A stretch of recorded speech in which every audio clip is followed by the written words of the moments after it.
Punta na natin si Connie Season live mula sa Las Vegas, Nevada. Connie. Yes, oo. At alam mo, dami na namin napagkwentuhan ni Mami D, no? At nakita natin yung hinanakit na nararamdaman niya dito sa nangyaring ito. Mami, kwento mo sa kanila, saan ang gagaling ang pakiramdam nyo ngayon dahil dun sa nangyari dito sa pagkatalo nga ni Manny kay Mayweather? No, siyempre, sa nakita ko kagabi, hindi mabuting labanan nito nga, pinakita na sa buong bansa ang kalaw ng anak ko. Ako mismo nga, inahan nakakita pagsuntok ng anak ko, lumipad si Mayweather, hindi lang kay, malakas si Manny yun. Pero, hindi lang niya napabagsak yun. Gikan sa 1 round hanggang na sa 11-12. Pero kasi si Manny mismo, Mami, nagsabi siya, no, inamin niya na pagka daw na kukuha siya ni Mayweather dito sa gilid, eh parang kinakalmot siya. Anong reaksyon mo doon? Pagsuntok na dalang kamay, parang bayot. Kaya nga narinig ko habang nagdasal ako sa upuan ko, may narinig ako, bakla! Parang babae ka nagsuntok. Kay pag suntok marag, dalang ana sa glove. Oo, parang kinakalmot. Oo. So, ikaw bilang isang ina, sabi mo kanina talagang parang gusto mo na umakyat dun sa lona, sabi mo, ikaw na susuntok. Kagabi, pagsigaw ko, pagsakin mo na! Ako ang sa akyat dyan! Ako ang akyat, sabi ko. Ikaw na susuntok.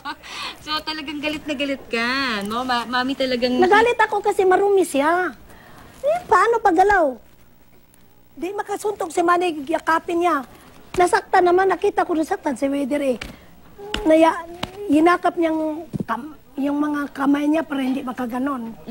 Sa likod nakita ko talaga ang kamao ni Mayweather, ganon ang likod ng anak ko. Sabi ko, referee! Wala.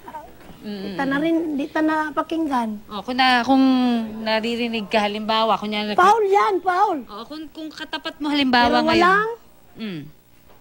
walang record sa kanilang ilagay nga foul to. Anong kunin nila atong pilang So talagang pakiramdam mo talaga, Mami, unfair yung nangyari doon sa laban ni Manny. So kung halimbawa makakatapat mo ngayon si Mayweather, anong gusto mong sabihin sa kanya? Halimbawa katapat mo na ngayon, ayan. Ako kunyari si Mayweather. Mami, wag mo ko suntukin, ha? Hindi man ako marunong umaaway ng sa fair play lang kung... Ano gusto mo sabihin? Kung makita ko siya, nanalo ka sa daya mo. Ganun. Okay. Nanalo ka, Mayweather, sa daya niyo. Oo. So, ano ang napag-usapan nyo ni Manny? Kung ikaw ang masusunod, gusto mo pa ba na magkaroon ng rematch, Mami? Sa isip ko, kung nanalo, matalo siya, nasa isipan ko, huminto na siya. Bakit? Last na ko to panood niya. Tanda na inisip na nako to sa... Alright. Inisip na nako sa galing sa Pilipinas nga. Igan, may katanungan ka? Na-miss namin si Mami D. Mami, ito. Nasa ka ba? Hindi ka namin nakita dun sa panonood. Hindi ka ba talaga kinunan? Anong araw? Na-miss ka daw, hindi ka daw nakita. Umaga ba ron doon? Umaga po doon. Oo, umaga dito, Mami. Magandang umaga rin, Igan. Oo nga. Sa lahat ng mga Pinoy dyan. Oo. Ba't di ka namin nakita? Pinagbawal bang tutuan ka ng camera? Hindi ako nakita niya sa ring kasi nalumuhod ako sa inupuan ko. Oo nga. Oo nga eh. Nagdadasal ka eh. Oo. So, anong pakiramdam? Inside kami. Oo nga. Yung galit ganyan eh. Naintindihan natin pero yung buong Pilipinas, si Manny ang kampyon sa kanilang paningin, Mami. Kausapin mo. Yes. Si Manny, paabot ko lang sa lahat ng mga Pinoy sa Philippines, hindi lang sa Philippines, kahit dito sa US, yung mga nag-idolo ng anak ko, walang problema. Kahit gitalo nila sa ring ang anak ko, panalo pa sa poso. Hindi katulad ni Floyd Mayweather, walang poso.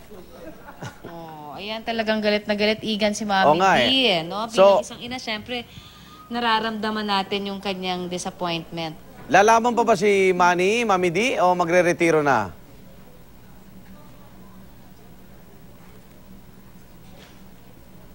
Kung ako magdesisyon, stop na. Stop na. Ayaw mo Gusto na. ko na, mag-stop na. Mhm. Sige, Mami D, kailan ka babalik dito? Sa Pilipinas? Hindi ko pa alam, Mama Paetcha, 9 o 10. Okay. Hindi ko pa alam. Mhm. May shopping ka pa uli? May isa pa? Pero Igan, abangan. Nag-shopping ka daw, aabangan namin. Igan, nagsishopping ako, konti lang. Konti lang. Kasi marami na akong gamit sa bahay. Oo nga. O, ingat ka ha. Basta na-miss ka namin. Ingat ka dyan. Ang mga anything sa material, ang importante, spiritual. Yun.